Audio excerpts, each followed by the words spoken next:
मोदी मंत्रिमंडल का आज विस्तार होगा। अनुभव के साथ सधेंगे जातीय समीकरण। यूपी, महाराष्ट्र, बंगाल को दी जाएगी तरजीह। पीएम मोदी के दूसरे कार्यकाल का पहला कैबिनेट विस्तार है ये। मंत्रिमंडल में महिलाओं का प्रतिनिधित्व बढ़ाया जाएगा। मंत्रिमंडल विस्तार से पहले सहकारिता मंत्रालय बनाया गया। राष्ट्रपति भवन के अशोका हॉल में शपथ ग्रहण समारोह है। कोविड प्रोटोकॉल का पालन करते हुए नए मंत्री शपथ ग्रहण करेंगे। पंजाब से एक जाट लीडर और हरियाणा से बृजराज सिंह को शपथ दिलाई जा सकती है। असम से सोनोवाल, मध्य प्रदेश से ज्योतिरादित्य सिंधिया का बनना तय है। महाराष्ट्र से पूर्व मुख्यमंत्री नारायण राणे, राजस्थान से भूपेंद्र यादव का बनना तय। उत्तर प्रदेश से अनुप्रिया पटेल और बिहार से पशुपति पारस को जगह मिलनी तय मानी जा रही है। और तमाम संभावनाओं के बीच हमारे साथ जुड़ रहे हमारे सहयोगी अमर, दिल्ली से सीधे उनका रुख कर लेते हैं। अमर, देखिए, ये मोदी मंत्रिमंडल का विस्तार तो हो रहा है, कई संभावनाएं जताई जा रही हैं, अटकलें बहुत तेज हैं, लेकिन कुछ नाम जो फिक्स माने जा रहे हैं इस लिस्ट में।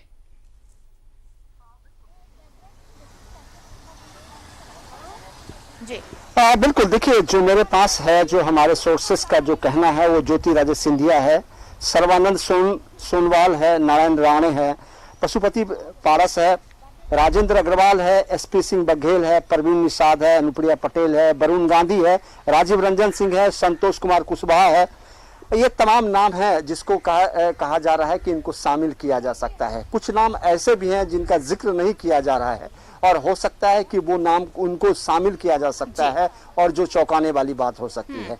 ये दूसरा मोदी के कैबिनेट का ये दूसरा फेरबदल है। अगर मेरे पीछे आप देख रहे हैं, जरा मैं आपको दिखा देता हूं कि ये राष्ट्रपति भवन है, ये नॉर्थ ब्लॉक है, ये साउथ ब्लॉक है और यहीं आज 6 बजे राष्ट्रपति भवन में मंत्रियों को शपथ दिलवाया जाएगा। और कहा यह जा रहा है कि तामझाम आप देख सकती हैं कि किस तरह से जो बैरिकेड लगाए गए हैं, सुरक्षा को नजर देखते हुए जो बैरिकेड है, पुलिस बैरिकेड लगाए गए हैं और तमाम जो मंत्रिमंडल के लिए जो आबो हवा तैयार किए जाते हैं, वो सारी चीजें हैं जो तैयार किया जाता है। जो फ्लैग आपको दिख रहा है हिंदुस्तान का, वो राष्ट्रपति भवन का गुंबज है, वही उसी के नीचे में शपथ ग्रहण होगा और पूरी तैयारी कर ली गई है। और कहा जा रहा है कि 6 बजे, आज 6 बजे जो है राष्ट्रपति भवन में सभी मंत्रियों को शपथ दिलवाए जाएंगे। सबसे बड़ी बात जो अहम मानी जा रही है कि जो 5 राज्यों में चुनाव है, उस चुनाव को देखते हुए उन राज्यों को ज्यादा तरजीह दी गई है।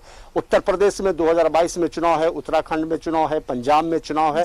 उसके बाद कहा जा रहा है कि वेस्ट बंगाल में जिस तरह से ताकत लगाए गए थे भारतीय जनता पार्टी की ओर से, उसके बाद भी उनको सफलता नहीं मिली थी और कहा जा रहा है कि वेस्ट बंगाल से भी उनको शामिल किया मंत्रियों को शामिल की जा सकती है। तो सवाल उठता है कि ये दूसरा फेरबदल है और कहा यह जा रहा है कि नए चेहरे, युवा लोगों को ज्यादा तरजीह दी जाएगी मोदी के इस कैबिनेट में।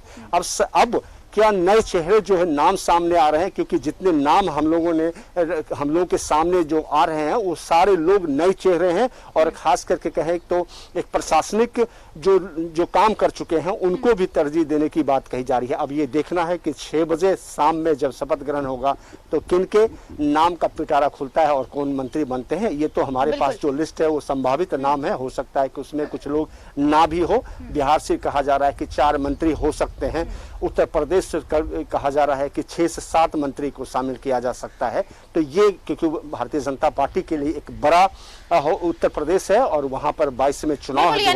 अमर, अगर हम ये कहें कि जो प्रस्तावित जो इलेक्शंस है, जो आने वाले चुनाव हैं, उनको ध्यान में रखा जाएगा, जो जातिगत समीकरण को साधने की कोशिश कही जा रही है वो भी होगा, साथ ही साथ एक मंत्रिमंडल को एक युवा चेहरा भी देने की कोशिश की जाएगी, युवाओं को भी शामिल किया जा रही है। यानी ये तीनों चीजें इस मंत्रिमंडल विस्तार के साथ साधने की कोशिश होगी।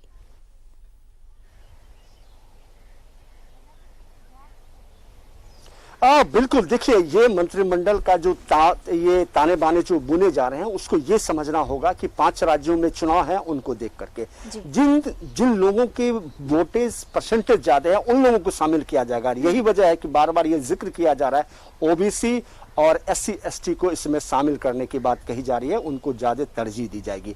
क्योंकि अगर आप देखें कि संख्या बल और वोटिंग की अगर काउंटिंग के हिसाब से अगर आप देखें तो सबसे ज्यादा OBC और SC हैं, तो इनको तरजीह दी जाएगी। क्योंकि उत्तर प्रदेश में लगातार OBC और SC की जो लड़ाई होती है, मायावती और कह सकते हैं कि अखिलेश प्रसाद यादव सपा और बसपा की जो लड़ाई है उनको साधेंगे भारतीय जनता पार्टी, और यही वजह है कि ज्यादा उनको तरजीह दी जाएगी। लेकिन सबसे अहम है, उत्तराखंड में भी चुनाव है और उसके बाद पंजाब में भी चुनाव है, तो भारतीय जनता पार्टी कोशिश करेगी कि पंजाब में जिस तरह से अमरिंदर और सिद्धू की लड़ाई जो चल रही है उसका किस तरह से फायदा उठाया जाए। और सहयोगी की तलाश है, लेकिन अभी उनको कोई सहयोगी नहीं मिला है, जो छोटे राजनीतिक दल की अगर बात आप छोड़ दे तो। ये मंत्रिमंडल 2019 में मोदी ने अपना दूसरा शपथ ग्रहण उन्होंने लिया था और दूसरी बार प्रधानमंत्री वो बने थे। उसके बाद से ये पहली बार है जब मंत्रिमंडल का विस्तार किया जा रहा है। एक बार मैं आपको फिर से दिखा दूं अपने दर्शकों को कि ये राष्ट्रपति भवन, गृह मंत्रालय और ये जो है क्या बोलते हैं, उसके बाद फाइनेंस मिनिस्ट्री और विदेश मंत्रालय है ये। उसके बाद अब जो फ्लैग हिंदुस्तान का दिख रहा है, जिस पर फहर रहा है हमारा झंडा, वो राष्ट्रपति भवन है। आज 6 बजे यहीं पर शपथ ग्रहण होगा। कहा जा रहा है कि 22 से 24 नए मंत्री को शामिल किए जाएंगे। कुछ मंत्रियों को का जो है तबादला भी किया जा सकता है, उनको हटाया भी जा सकता है और कुछ नए चेहरे को शामिल भी किए जा सकते हैं। ये तमाम चीजें हैं जिसको लेकर के सरकार और सरकार के जो तमाम कारीगर हैं उस कारीगरी में लगे हुए हैं कि ताकि एक सुंदर कैबिनेट को तैयार किया जाए और एक अच्छी मैसेज देने की कोशिश किया जाए और 5 राज्यों में चुनाव जो है उसको किस तरह से फायदा उठाया जाए। चलिए, अब शाम 6 बजे का इंतजार रहेगा। ये जो तमाम संभावनाएं हैं, ये जो चर्चाएं हैं जिन नामों को लेकर, वो संभावनाएं और उन अटकलों पर विराम शाम 6 बजे लगेगा। इंतजार रहेगा सभी को। फिलहाल बहुत बहुत शुक्रिया तमाम जानकारी के लिए आपका। तो मोदी मंत्रिमंडल का आज विस्तार होना है। अनुभव के साथ साथ जातीय समीकरण को भी साधने की कोशिश होगी। शाम 6 बजे आपको बताएं कि राष्ट्रपति भवन के अशोका हॉल में शपथ ग्रहण समारोह है। खासकर यूपी, बिहार, बंगाल और महाराष्ट्र पर फोकस किया जाएगा।